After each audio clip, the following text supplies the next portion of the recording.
Hello, my name is Dayan Siebra. Welcome to this video, and don't worry, I won't be swinging my hammock all the time. And another thing, this is a callus from working hard.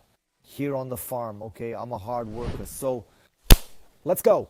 How are you? How are you? First of all, I'd like to congratulate you on having made the decision to one day click on my video or subscribe to our channel. It's a sign that you want to change your life by changing your diet and habits, and that's very good. Congratulations. You've chosen to prevent diseases by changing your lifestyle and not just by taking medication. Well then, on to the video. Well, the so-called father of medicine, Hippocrates, said that your medicine should be your food. Let your food be your medicine. Hippocrates, why have we forgotten you, Hippocrates? Nobody remembers that today. Today our medicine is our pharmacy medicine, isn't that right? And food is the food that human beings have invented, that the food industry has invented. Everything is quick. You can microwave it, eat it, fry it, you name it. Hippocrates must have been very angry at the time. But this phrase that your medicine should be your food should be your medicine, is the basis of everything I say here, the basis of all my work with you. And I'm talking about Hippocrates because it has a lot to do with today's video. Because while food can be your medicine, it can also be your poison, depending on the type of food or the quantity you eat. So you need to know exactly what you should consume and what you shouldn't consume. So is this a general rule? No. There are foods that are poison to certain people, but not so much to others. And today we're going to talk about some foods that nutritionists love, adore, and are unlikely to pass up on a diet. But before I talk about these foods, I'm also going to talk about foods that are horrible, that will inflame your body. And it wasn't that long ago that we began to learn about the relationship between food and people. More specifically, the inflammation that food causes in people. And if you follow me here, which I believe you do, you know how important it is that some foods cause chronic diseases.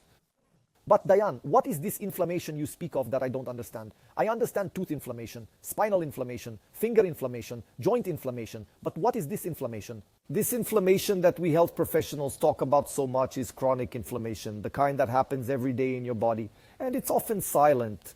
And it happens through an immune response. In other words, when your body defends itself against something it believes to be bad. I know you're saying that, but Dayan, isn't that good? The body defending itself against things that are bad? Yes, it's very important.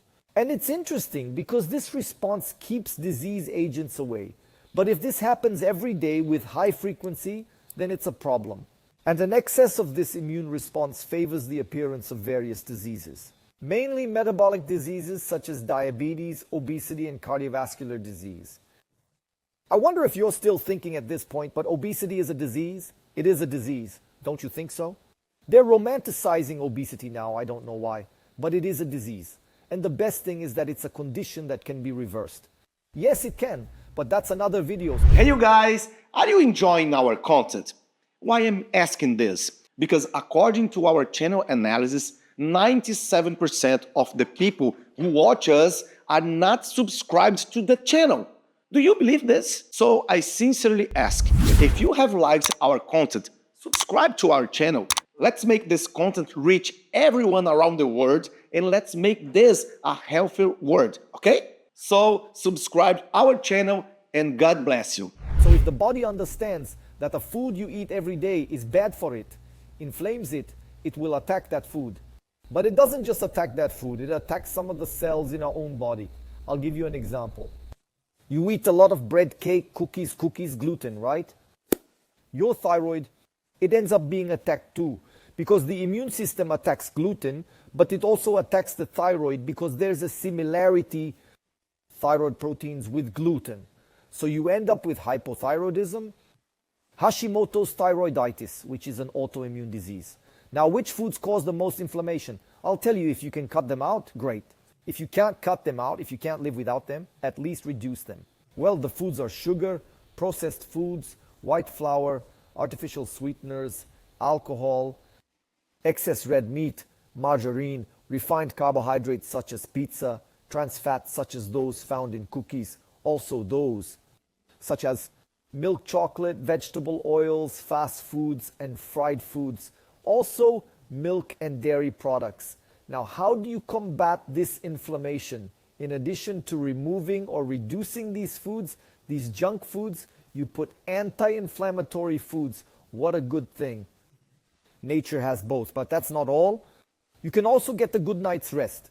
Keep your body's acidity under control, i.e., eat more alkaline foods. Keep your stomach's acidity healthy. Then use water with lemon. Sometimes even betaine hydrochloride controls stomach acidity. Moderate physical activity. Don't overdo it with red meat or alcohol. Avoid smoking. Breathing exercises, meditation. Manage stress better. Reduce oxidative stress in cells by using antioxidants. Supplement with certain micronutrients, amino acids, phytochemicals. Of course, for this you need to talk to a doctor or nutritionist, but basically consume anti-inflammatory foods. What are these foods? Write them down. First of all, some fruits. What are they? Grapes, avocados, lemons, apples, pineapples, coconuts, mangoes, cashews, acai, and guarana. There are also some spices such as garlic, ginger, red pepper, rosemary, turmeric, sage, oregano, cloves, cinnamon, and bay leaves. Some vegetables such as broccoli, red peppers, onions, tomatoes. Tomatoes should actually be in the fruit, but that's okay. Pumpkin, beets, spinach, arugula, sweet potatoes, red potatoes, and basil. Some cereals too, like lentils, peas, beans, oats, barley, rye, corn cereals, and peanuts. And you may be asking me this, Dayan, but it's a lot. Of all the things you've mentioned, which 10 would you advise me not to miss in my house? Write down the super list of 10. Number 1, broccoli. Number 2, ginger. Number 3, garlic. 4, lemon. 5, grapes. 6, red pepper. 7th, turmeric. And the 8th, pineapple. 9th, avocado. And 10th, lentils. Dayan, but you didn't mention why these foods are anti-inflammatory. You should have mentioned each one. Then it gets complicated because it would have been a 2-hour video. Now I'd like to know from you, do you think you eat honestly?